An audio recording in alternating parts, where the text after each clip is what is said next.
historic announcement this morning that we being the United States, China, Russia, France, and the United Kingdom, have come to an agreement, and the United States have come to an agreement with Iran. And this is a huge, huge deal. And I wanted to get a real Iran expert on here, and a political expert as well, somebody who knows the politics of both sides of the aisle, and really understands how Washington, D.C. works, to talk about where this is going to go. Former Congressman Bob Ney represented Ohio, the 18th Congressional District, as a Republican in the House of Representatives. He's a journalist. He's the author of the book Sideswiped, Lessons Learned Courtesy of the Hitmen of Capitol Hill. And he was the only member of Congress, and I'm guessing that's still the case today, although he's not in Congress any longer, who speaks Farsi, who understands Iran, who has been to Iran, who speaks the language of Iran, which is Farsi. So, Bob Ney, Congressman, welcome back. Thank you, Tom. How are you? Well, do we have you? Hello? Yes. There we go. Okay. Yeah. Hi, how are you? Hi, Bob. I'm fine.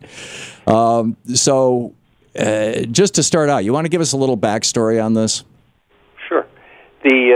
First of all, this deal could have occurred 10 years ago.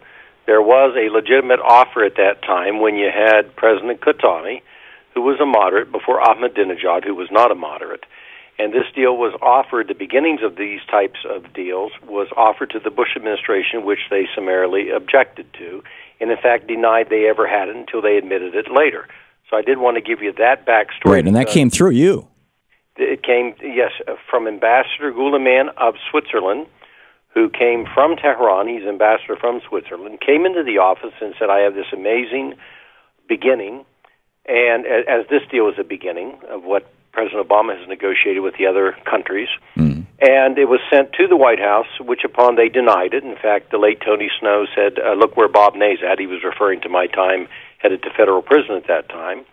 And they denied what they later had to admit. Yes, they had received that agreement with inspectors on the ground, our American inspectors, way back when. So this was the beginning, which again was, I wanted to point out, rejected because it was tweeted today. This could have occurred 10 years ago.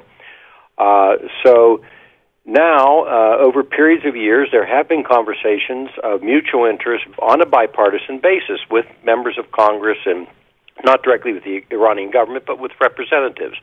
And it accumulated into around 2009, the beginnings of conversations. And, of course, the phone call from our president to the new president of Iran, Rouhani, who seemed to want a different path. And that led to today's arrangement. Now, again, we're not alone in this, and we keep hearing Iran and America, but as you pointed out, there's Iran and 6 major nations, and then there's a deal that was implemented in this, in which case this has to go through the UN with a set-up procedure of monitoring, which will stay, Tom, like that for the next decade and more. And this will have an immediate countdown, and they call it a 90-day implementation. And Iran then has to have the International Atomic Inspection Agency to certify that it's complying with taking apart, basically, the centrifuge, with dismantling. Now, after that point in time, once that's certified, 7 international sanctions from the UN will be lifted on Iran. That part has a downside from our point of view because we didn't want one of the 7 sanctions of arms embargo to be undone. Now, the Saudis in particular are moving arms, but the Saudis didn't want the Iranians to counter them in certain areas, such as Yemen. So there's some intrigue. That's what the Saudi point of view is. Israel's point of view is a bit different. They live in the region, and they have some concerns over past verbiage from Iran and their future. But with Saudi Arabia, it's about oil and money, because Iran, after these sanctions are lifted, Tom, they come back into the world community. And as an Iranian woman, private message today from Tehran, who has no political dog in this hunt, said, we're crying tears for our potential ability to have joy of freedom in Iran. So there's a lot of people that want that. Right. Now, the Congress itself has 60 days to review, and you will have, John McCain and John Boehner, et cetera, will tell you this is the end of the world.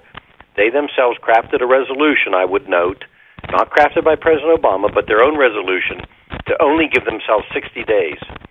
And, Tom, a lot of people know that it would be hard for them to find the restroom and agree upon that in 60 days in that controlled conflict. On the other hand, that's 60 days where an enormous amount of money can flow into this country from Saudi Arabia and Israel, running ads with, what sound like American organizations sponsoring the ads, trashing the deal, right? Oh, absolutely. If you look at some of the ads that features Rubio on it, which almost is a campaign violation of sorts, he's the only one that can stand up as supporting his presidency. There will be money flowing unprecedented. And I will also note, remember, too, people have to remember, big oil is not going to be happy with this, because more oil into the market, which allows us to have cheaper prices, is not a goal of big oil. Right. So Iran coming into this is nothing that the big financiers of Wall Street are going to be doing cartwheels over. Right. There's going to be a ton of money to try to stop. In fact, the price of oil dropped today. I'm curious about the Republican Party on this, Bob. You were a Republican congressman. I'm reading in the Christian Science Monitor, and you're familiar with this article. Yes. This is former President Bonnie Sauter. He was elected in the middle of in August of 1980. He was deposed a year later in 1981, and he says. After arriving in France, I told a BBC reporter that I had left Iran to expose the symbiotic relationship between Khomeiniism and Reaganism. I had told Khomeini and Ronald Reagan had organized a clandestine negotiation, later known as the October Surprise, which prevented the attempts by myself and then U.S. President Jimmy Carter to free the hostages before the 1980 U.S. presidential election took place. The fact that they were not released tipped the results of the election in favor of Reagan. End of quote from the president of Iran. Now, there's got to be a lot of documentation of this floating around inside Iran, and I'm wondering if the Republican Party just really doesn't want any of that to ever see the light of day, and that's why they've been fighting this so long. Well, we know that people went to Tehran with cakes, literally cakes, or goodwill gestures. We know that there was a deal with arms, the Iran-Contra. Yeah. I mean, that was negotiated. That wasn't where Iran, telepathically thought, okay, is this what you want to do, Mr. President? I mean, somebody had to negotiate those deals. We know that. Right. It appears it was Bill Casey, actually. Yes. But so yes, these things happen. There's always been speculation about the fact of Jimmy Carter and the timing of the whole Iran situation and the release of the hostages. And then you have Bonnie Sauter, who's not, a, quote, crazy maniac, who's a pretty legitimate, reasonable type of guy that has made these statements. So it makes a lot of people, wonder, what really is out there and what's happened. Right. But you've never heard anybody in the Republican Party freaking out about this. It's just, you and I are just speculating right now. Is that correct? I've never heard anybody freaking out about it, but I do know that, that huge money.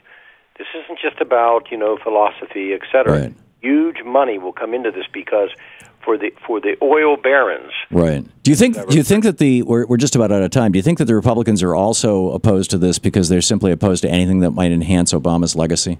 Well, that's the other thing. This is Nobel Peace Prize for Kerry and Zarif, the two negotiators. It's potential.